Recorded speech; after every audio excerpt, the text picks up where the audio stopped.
बाज का बच्चा और आदतें मुर्गियों जैसी। एक दाना आदमी की गाड़ी गांव के करीब खराब हो गई। उसने सोचा कि गांव से किसी से मदद लेता हूँ।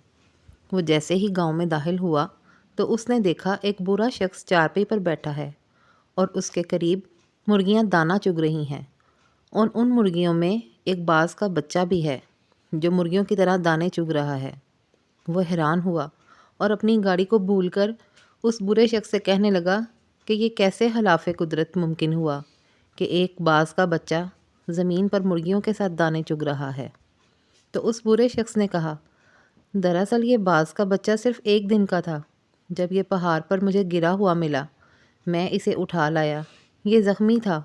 मैंने इसको मरहम पट्टी करके इसको मुर्गी के बच्चों के साथ रख दिया। जब इसने पहली बार आंखें खोलीं तो इसने खुद को मुर्गी के चूज़ों के दरमियान पाया।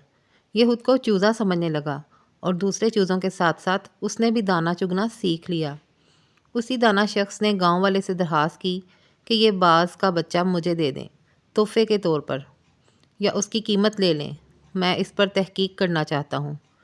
उन गांव वालों ने बाज का बच्चा इस दाना शख्स को तोहफे के तौर पर दे दिया। वो अपनी गाड़ी ठीक करवा के अपने घर आ गया।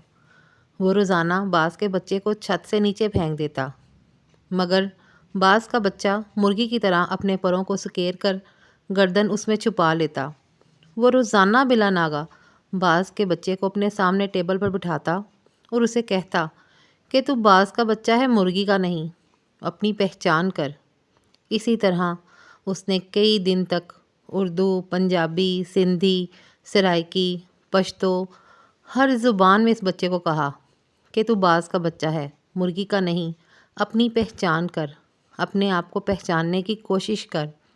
आखिरकार वो दाना शख्स एक दिन बाज के बच्चे को लेकर एक बुलंद तरीन पहाड़ पर चला गया और उसे कहने लगा कि खुद को पहचानने की कोशिश करो, तुम बाज के बच्चे हो। और उस शख्स ने यह कहकर बाज के बच्चे को पहाड़ की बुलंदी से नीचे फेंक दिया। बाज का बच्चा डर गया और उसने मुर्गी की तरह अपनी गर्दन को झुकाकर परों को सुकेर लिया और आंखें बंद कर लीं।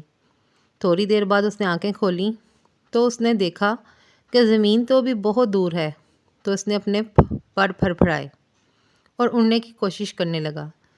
जैसे कोई आपको दरिया में धक्का दे दे तो आप तैरना नहीं भी आता तो भी अपने हाथ पांव मारते हैं।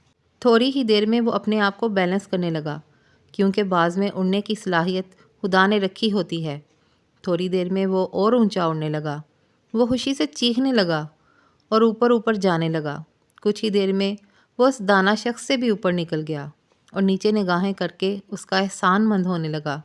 तो दाना शख्स ने कहा, ए बाज, मैंने तुझे तेरी शिनाख्त दे दी, अपने पास से कुछ नहीं दिया। ये कमाल सलाहियतें तेरे अंदर मौजूद थीं, मगर तू बेखबर था। यही मामला हम लोगों के साथ है।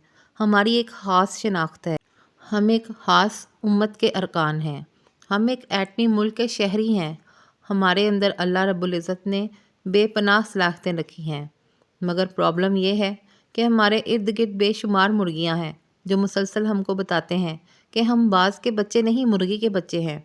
जो मुसलसल बताते हैं कि तुम सुपर पावर नहीं हो, सुपर पावर कोई और है। जो मुसलसल बताते हैं कि तुम बहादुर और ताकतवर नहीं हो, बल्कि बुज़दिल और कमज़ोर हो। तुम्हारी तो कौम ही ऐसी है।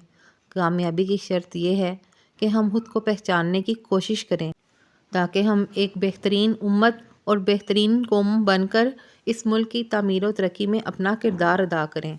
उम्मीद करती हूँ आपको मेरी ये स्टोरी, ये कहानी एक सबक आमोज़ कहानी थी, जिससे आपको एक सबक देने की कोशिश की गई, पसंद आई होगी। पसंद आई हो तो वीडियो को लाइक, शेयर और कमेंट करना मत भूलें। और हमेशा की तरह नए आने वाले व्यूवर्स से रिक्वेस्ट करूँगी कि मेरे चैनल को सब्सक्राइब करें, वीडियो को लाइक करें, शेयर करें, कमेंट करें। नेक्स्ट वीडियो में अच्छी सी रेसिपी और अच्छी सी स्टोरी के साथ आपसे फिर से मुलाकात होगी। तब तक के लिए दें इजाज़त। अल्लाह हाफिज़।